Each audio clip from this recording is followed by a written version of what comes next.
The objective of this experiment is to load a tensile test sample at a constant crosshead speed until failure, while recording the value of the load and the change in length of the test sample at each stage. Then, based on the collected data, stress-strain relationship will be obtained.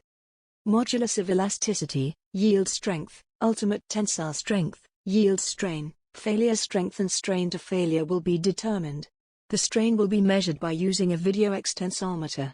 In addition, the reduction of cross-sectional area of the tested sample will be determined. There are basically three types of strain measurement methods: mechanical, video and laser type extensometers. In this experiment, a video type extensometer will be used to measure strain under a known load.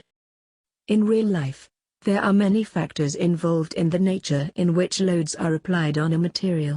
These are some common examples of modes in which loads might be applied: tensile, compressive, and shear. The stress is calculated by dividing the amount of force applied by the machine in the axial direction by its cross-sectional area, which is measured prior to running the experiment. The strain, which has no units, can be calculated using the equation below, where L is the instantaneous length of the specimen and L0 is the initial length.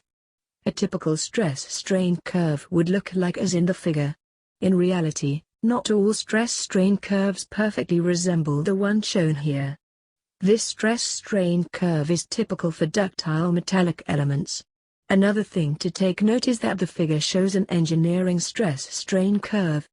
When a material reaches its ultimate stress strength of the stress-strain curve, its cross-sectional area reduces dramatically, a term known as necking.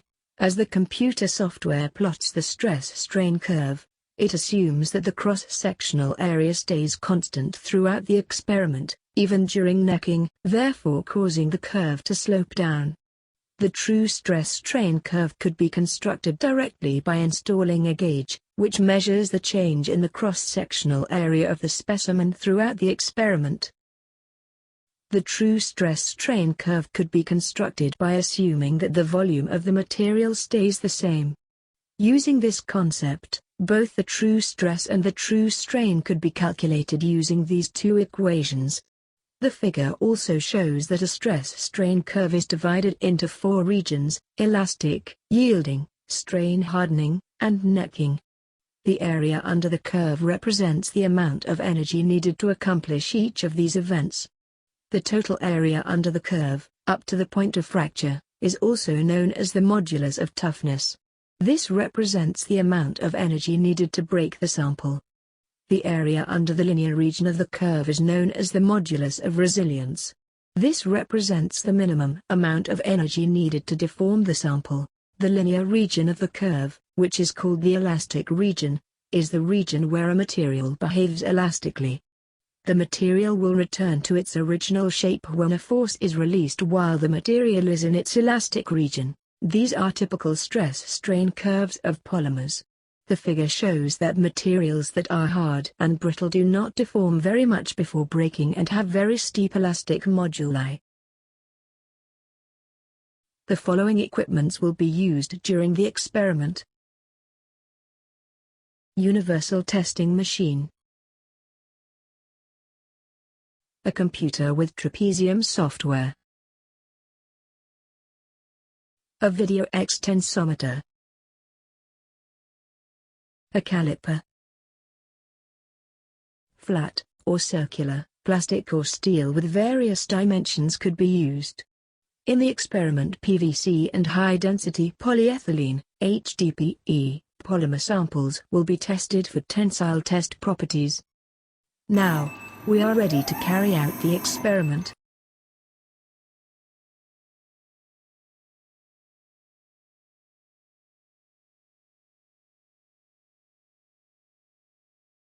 We have to position the upper jaw in order to place the specimen.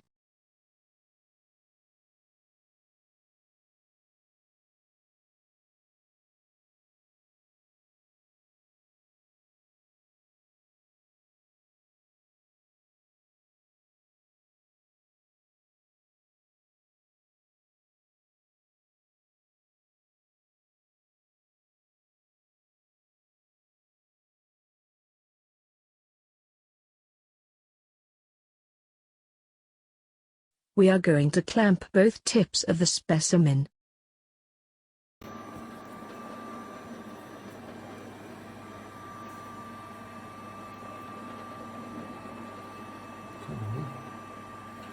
Okay.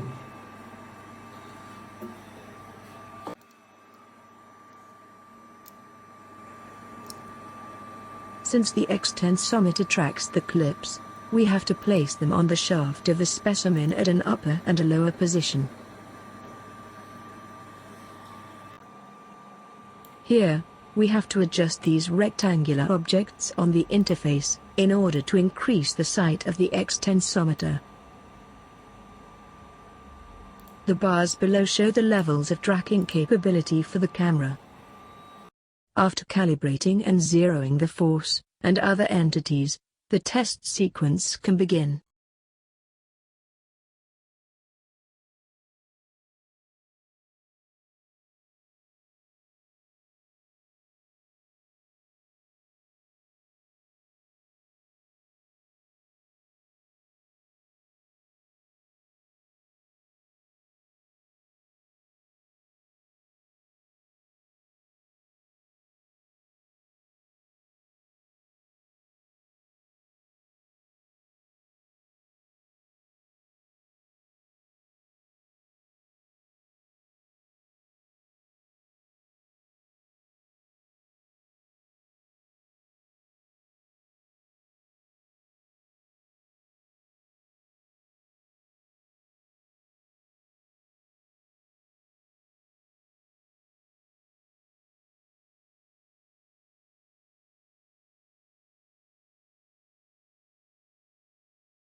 Earlier trials with HDPE showed that the extension of the specimen would exceed the limits of the test equipment. Therefore, after some time, test sequence is ended manually.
The data is collected as an Excel sheet which can be used to calculate the required entities.